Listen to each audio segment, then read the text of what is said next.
दुनिया के दो ऐसे देश जहां एक में सांपों की भी पूजा होती है तो वहीं दूसरे में आपको एक भी सांप नजर नहीं आएगा। एक देश अपने समृद्ध इतिहास, संस्कृति और परंपराओं के लिए जाना जाता है तो वहीं दूसरा देश अपनी आधुनिक तकनीक और डेवलपमेंट के लिए जाना जाता है। ये दोनों ही देश एक समय पर ब्रिटिश हुकूमत की गुलामी झेल चुके हैं, लेकिन आज दोनों ही प्रगति के पथ पर तेजी से आगे बढ़ रहे हैं। हम बात कर रहे हैं भारत और न्यूजीलैंड देश की। इन दोनों देशों का वैसे तो कोई मेल नजर नहीं आता, लेकिन गौर किया जाए तो इन दोनों देशों में बहुत सी समानताएं नजर आती है। क्रिकेट भले ही इन दोनों देशों का नेशनल स्पोर्ट ना हो, लेकिन दोनों ही देशों के लोग में क्रिकेट को लेकर एक अलग ही पागलपन देखने को मिलता है। दोनों ही देशों में एग्रीकल्चर और फूड इंडस्ट्री से लोग बड़ी संख्या में जुड़े हुए हैं। भारत और न्यूजीलैंड में कौन सा देश ज्यादा बेहतर है, ये सवाल काफी पेचीदा नजर आता है। आज की इस वीडियो में हम कई पैरामीटर्स के आधार पर दोनों देशों का कंपैरिजन करने वाले हैं। लेकिन वीडियो को शुरू करने से पहले अगर आप हमारे चैनल पर पहली बार विजिट कर रहे हैं तो सब्सक्राइब करके बेल आइकॉन प्रेस कर लीजिए। Basic information. दोस्तों, आज भारत की टोटल पॉपुलेशन करीब 142 करोड़ के आसपास है, तो वहीं सूची में न्यूजीलैंड 123वें स्थान पर आता है। न्यूजीलैंड की कुल जनसंख्या सिर्फ 52 लाख के आसपास है। कम जनसंख्या होने के कारण ही यहाँ के लोग एक अच्छी लाइफस्टाइल एंजॉय करते हैं। एरिया की बात करें तो भारत कुल 32,87,263 स्क्वायर किलोमीटर में फैला हुआ है, तो दूसरी ओर न्यूजीलैंड का टोटल एरिया 2,68,021 स्क्वायर किलोमीटर है। यानी ये देश भारत से काफी छोटा नजर आता है। हालांकि इस देश की कोस्ट लाइन 14,000 किलोमीटर की है। भारत की डेंसिटी पॉपुलेशन 423 है, तो वहीं न्यूजीलैंड में सिर्फ 20 लोग प्रति वर्ग किलोमीटर एरिया में रहते हैं। न्यूजीलैंड में आपको कहीं पर भी भीड़ भाड़ देखने को नहीं मिलेगी। देश का 80% से ज्यादा हिस्सा पूरी तरह से वीरान और सुनसान है, जहां कोई भी नहीं रहता। वहीं दूसरी ओर भारत के प्रमुख शहरों में अच्छी भीड़ भाड़ देखने को मिलती है। भारत की राजधानी दिल्ली शहर है, जिसके बारे में आप सभी जानते ही हैं। आज 3 करोड़ से ज्यादा लोग इस शहर में रह रहे हैं। दूसरी ओर वेलिंगटन को न्यूजीलैंड की राजधानी होने का गौरव प्राप्त है। पिछले करीब 180 सालों से ये शहर न्यूजीलैंड की राजधानी के रूप में अपनी सेवाएं प्रदान कर रहा है। बावजूद इसके इस शहर में आज भी सिर्फ 4 लाख लोग ही रहते हैं। वेलिंगटन की खूबसूरती देखकर किसी को भी इस शहर से प्यार हो जाएगा। न्यूजीलैंड में ऑकलैंड शहर लोगों को ज्यादा आकर्षित करता है, क्योंकि ये शहर आज न्यूजीलैंड का कमर्शियल और इकोनॉमिक हब बन गया है। वहीं भारत की फाइनेंशियल कैपिटल मुंबई को कहा जाता है। हिस्ट्री। दोस्तों, भारत की गिनती दुनिया के सबसे पुराने देशों में की जाती है। सिंधु घाटी की सभ्यता के अवशेषों से पता चलता है कि हजारों साल पहले भारत के लोग कितने एडवांस हुआ करते थे। और पौराणिक ग्रंथों की माने तो महाभारत और रामायण के समय से भी पहले से भारत का अस्तित्व है। हिंदू धर्म के सभी देवी देवताओं का जन्म भारत की ही पवित्र भूमि पर हुआ है। भारत पर अंग्रेजों ने 200 सालों तक राज किया और इस दौरान वो 45 ट्रिलियन डॉलर्स की संपत्ति लूटकर अपने देश ले गए। 15 अगस्त 1947 के दिन भारत को आजादी मिली। भारत की तरह ही न्यूजीलैंड भी गुलामी के दर्द को झेल चुका है। न्यूजीलैंड का इतिहास दोस्तों बहुत ज्यादा पुराना नहीं है। आज से करीब 800 साल पहले 1250 से 1300 ईस्वी के दौरान पहली बार मौरी समुदाय के लोग यहाँ पर आकर बसे थे। ये लोग मूल रूप से यूरोप के रहने वाले थे। मौरी लोगों ने यहाँ पर मछली पकड़ने का काम शुरू किया। आज भी इन लोगों को काफी अच्छा मछुआरा माना जाता है। साल 1642 में यूरोपियन नागरिक अबल तस्मान इस देश को ढूंढने वाले पहले शख्स माने जाते हैं। बाद में 1669 में ब्रिटिश नागरिक कैप्टन जेम्स कुक ने न्यूजीलैंड की धरती पर कदम रखा। साल 1841 में ब्रिटेन ने न्यूजीलैंड पर कब्जा कर लिया था। करीब 100 सालों तक राज करने के बाद 1947 में इसे अंग्रेजी हुकूमत से आजादी मिली।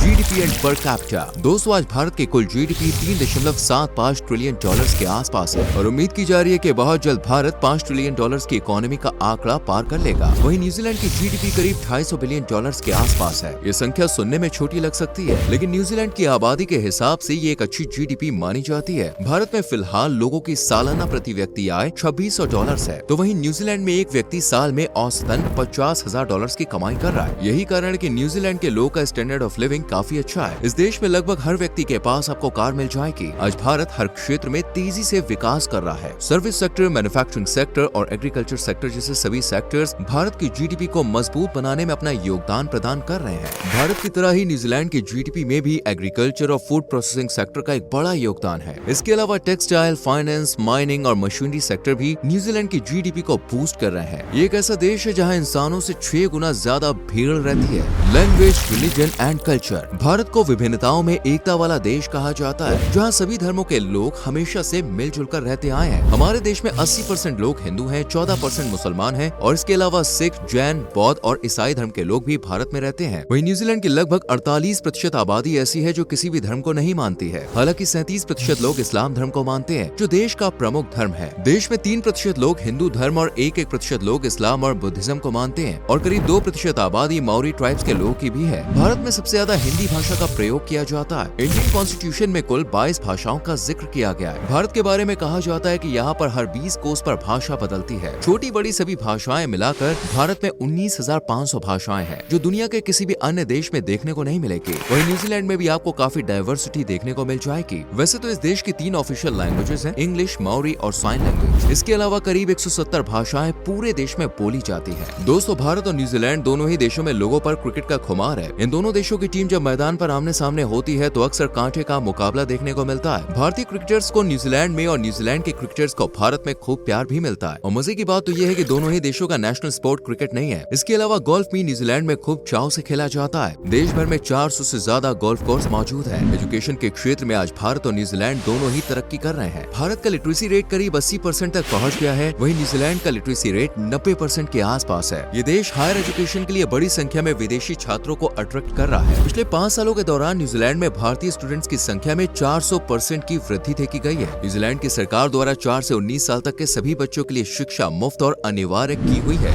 Other fun facts. दोस्तों, भारत विभिन्नताओं में एकता वाला देश है। हर राज्य और प्रांत में आपको अलग अलग कल्चर देखने को मिलेंगे। हर राज्यों की अपनी कुछ खासियत है। हर राज्य के त्योहार अलग है। सभी राज्यों की बोली, पहनावा और संस्कृति अलग है, लेकिन इन सब के बावजूद भारत फिर भी एक है। शादी ब्याह की परंपराओं से लेकर अन्य कई रीति रिवाजों में प्रांत के अनुसार अंतर देखने को मिल जाता है। अपने देश के बारे में बात करें तो आप सभी जानते ही हैं। फिलहाल आपको न्यूजीलैंड के बारे में कुछ इंटरेस्टिंग बातें बताते हैं। न्यूजीलैंड की गिनती डेनमार्क के बाद सबसे कम भ्रष्ट देशों में की जाती है। साथ ही इस देश की गिनती दुनिया की सबसे सेफेस्ट कंट्रीज में की जाती है। यहाँ पर अपराध बहुत ही कम संख्या में होता है। यहाँ की ओटागो करेक्शंस फैसिलिटी नाम की जेल दुनिया की सबसे आरामदायक और सुविधाजनक जेलों में से एक है, जहाँ कैदियों के रूम में हर वो सुविधा मौजूद है जो किसी बड़े होटल में मिलती है। इतने ऐशो आराम के बावजूद यहाँ की जेल दोस्तों खाली पड़ी रहती है, क्योंकि यहाँ पर क्राइम रेट बहुत कम है। न्यूजीलैंड में महिलाओं की आजादी का काफी सम्मान किया जाता है। ये दुनिया में पहला देश बना था जहाँ सबसे पहले महिलाओं को वोटिंग का अधिकार दिया गया था। 1893 से पहले महिलाएं न्यूजीलैंड में वोट कर रही हैं। न्यूजीलैंड एक ऐसा देश है जहाँ पर आपको कोई भी सांप नजर नहीं आएगा। हालांकि इस देश में आपको कीवी काफी नजर आएंगे। और सुनिए, यहाँ पर हम खाने वाले कीवी की नहीं बल्कि पक्षी की बात कर रहे हैं। Famous food. चलिए दोस्तों, अब दोनों देशों के खान पान की भी बात कर लेते हैं। भारत के व्यंजनों में एक अलग ही स्वाद देखने को मिलता है। हर शहर और राज्य में आपको खाने का एक अलग ही जायका मिलेगा। इनमें इडली डोसा, दाल बाटी, लिट्टी चोखा, रसगुल्ला, मक्के की रोटी, सरसों का साग, वड़ा पाव, छोले भटूरे और मच्छी भात जैसी अनेकों डिशेस शामिल है। आपको भारत का कौन सा जायका सबसे ज्यादा पसंद है? कमेंट करके जरूर बताएं। वहीं न्यूजीलैंड में सी फूड और नॉन वेज फूड सबसे ज्यादा खाया जाता है। इस देश में हर साल प्रति व्यक्ति 106.4 किलोग्राम मीट की खपत होती है। क्रेफिश यहाँ का एक प्रसिद्ध सी फूड है। कीवियों के इस देश में लैम्ब खाना भी लोगों को काफी पसंद है। माओरी हैंगी यहाँ का पारंपरिक खाना है, जिसे खास तरीके से जमीन के ऊपर पकाया जाता है। न्यूजीलैंड में अक्सर वीकेंड पर लोग घरों के बाहर बारबेक्यूज लगाते हैं और उनमें नॉन वेज डिशेस को पकाकर जमकर मौज मस्ती करते हैं। Famous tourist places. दोस्तों, हम आपको भारत और न्यूजीलैंड के फेमस टूरिस्ट डेस्टिनेशंस के बारे में बता देते हैं। भारत पूरे वर्ल्ड में पर्यटकों को अपनी ओर आकर्षित करता है। यहाँ की संस्कृति, समृद्ध इतिहास और कल्चर लोगों को अपना दीवाना बना देते हैं। भारत में जम्मू कश्मीर से लेकर कन्याकुमारी तक हर स्टेट में अनेकों टूरिस्ट प्लेसेस मौजूद हैं। गोवा भारत का सबसे पसंदीदा टूरिस्ट डेस्टिनेशन है, तो वहीं वर्ल्ड फेमस ताजमहल भी भारत में ही है। दिल्ली का लाल किला, हैदराबाद का चार मीनार, मुंबई का गेटवे ऑफ इंडिया, प्रकृति की गोद में बसे हिमाचल और उत्तराखंड, कश्मीर की वादियां, राजस्थान के किले, दक्षिण भारत के हरे भरे जंगल और खूबसूरत समुद्री तट जैसी असंख्यात ऐसी जगह है जहाँ पर आप भारत में घूमने के लिए जा सकते हैं। शायद ही कोई अपने एक जन्म में भारत के सभी टूरिस्ट डेस्टिनेशंस की सैर कर पाए। वहीं घूमने के मामले में न्यूजीलैंड भी किसी से कम नहीं है। हर साल लाखों सैलानी न्यूजीलैंड की खूबसूरती का दीदार करने के लिए आते हैं। टूरिज्म इंडस्ट्री से इस देश को दोस्तों $16 बिलियन से ज्यादा की कमाई होती है। अगर आप वाकई में सुकून के कुछ पल व्यतीत करना चाहते हैं तो बॉस, न्यूजीलैंड एक परफेक्ट डेस्टिनेशन साबित होगा। ये एक आइलैंड कंट्री है जहाँ के लोग काफी फ्रेंडली नेचर के माने जाते हैं। अपनी ट्रिप की शुरुआत कैपिटल सिटी वेलिंगटन से आप कर सकते हैं, जहाँ पर कई अच्छे रेस्टोरेंट्स और कैफेज आप एक्सप्लोर कर सकते हैं। ऑकलैंड इस देश का हॉट टूरिस्ट प्लेस है। 328 मीटर ऊंचा स्काई टावर सिर्फ ऑकलैंड की नहीं बल्कि पूरे देश की शान माना जाता है। इस शहर में आपको एक और हरी भरी वादियां नजर आएंगी तो दूसरी और खूबसूरत बीचेस भी आपको अपनी ओर आकर्षित करेंगे। क्वींसटाउन पूरे न्यूजीलैंड की सबसे खूबसूरत जगह है, जहाँ पर आप कई एडवेंचरस एक्टिविटीज ट्राई कर सकते हैं। ब्लू लेक देश की सबसे साफ झील मानी जाती है। इन सब के अलावा आप यहाँ Bay of Island, Tongariro National Park, Rotorua, Abel Tasman National Park, Milford Sound, White Island जैसी शानदार जगहें देख सकते हैं।